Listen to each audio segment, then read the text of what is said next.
In today's lesson, I will be painting crocus, and crocus are among our very first flowers to bloom each spring. So as the beginner friendly, let's begin with the steps. Here I'm using Archie's watercolor paper 300 GSM cold press, and this is the template which I'm using, and if you wish, please do comment. I will be able to send you the link to download the template. To begin with, I'm just scribbling at the back of my template so I can trace the flower with a very light pressure on my watercolor paper so I don't get very dark lines. So over here you can see I have all my lines except the center part, which I'm going to do it freehand now. So according to the reference I have, I just need to add very small pollens in the center.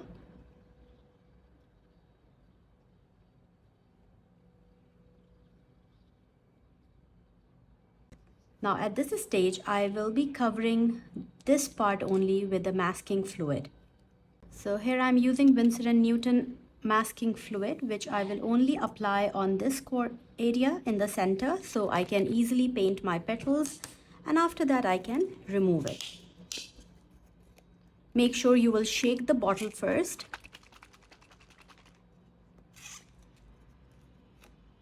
And then use any brush, but make sure you always clean your brush immediately after applying the masking fluid.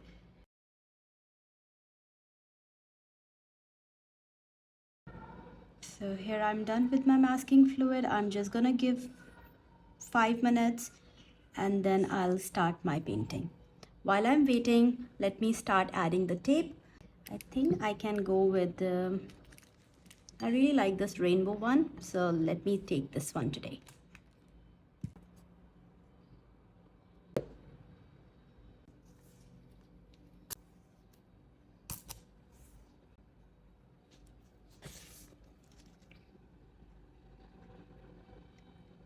Now let me show you my color palette. So I have all the shades of greens, ochre, browns, yellow, and the hot pink color along with some purple. So I'm using Mission Gold tube paints, but you can use any palette you have and pick your colors. Now at this point I will be starting with a wet on wet technique. So I'm going to make the lightest tone I can do it.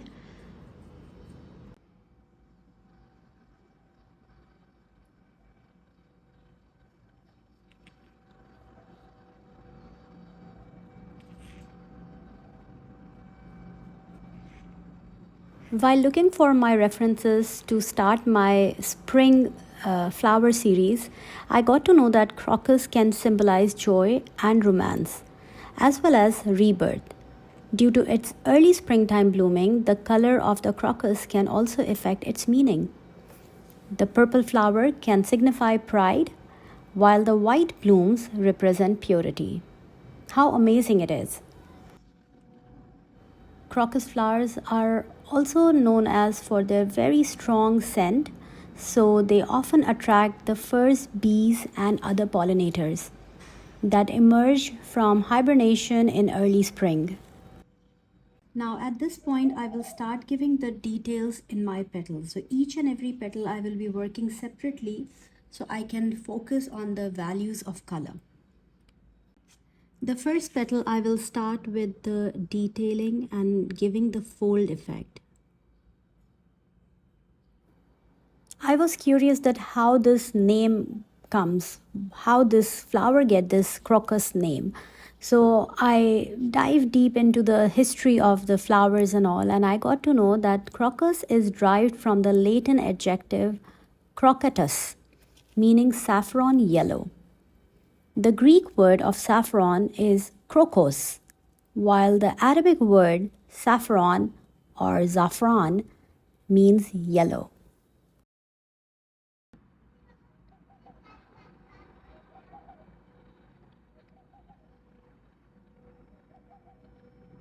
I'm mixing a little bit pink color with my purple.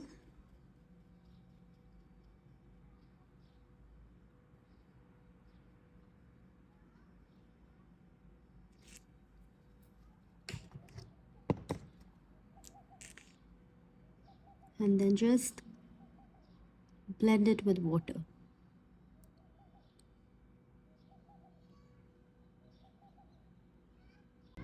We are still working on a very light value, and the similar color, I'm just gonna add few strokes in the first one.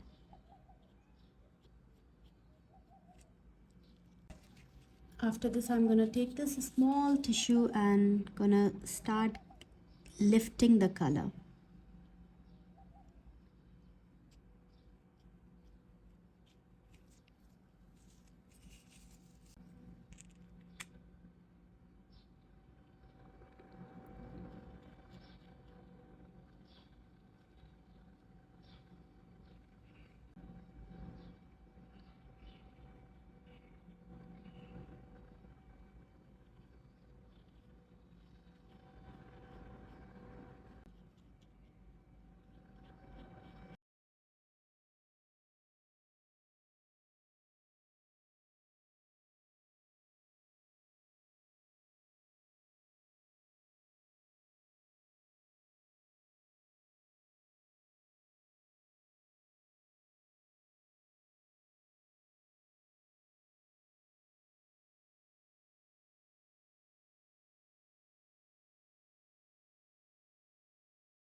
Now all my layers are done. I might be adding final touches and highlights, but first I'm going to remove my masking fluid to start working on the center.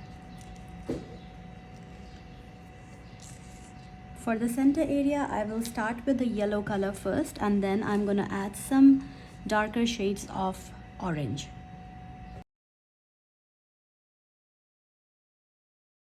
You know the bright red orange threads you get when you buy saffrons are actually the stigmas or female portion of the saffron crocus flower. It takes hundreds of flowers to produce a commercially useful amount, which explains why saffron is so expensive. Do comment below if you like to add saffron in your ingredients. I love saffron cake, and that's my best dessert I can have on my cheat days. Along with, I also add saffron strands in my coffee and my tea. Now let's remove the tape, and this is how my painting is done. Also do comment what flower you think I should paint next.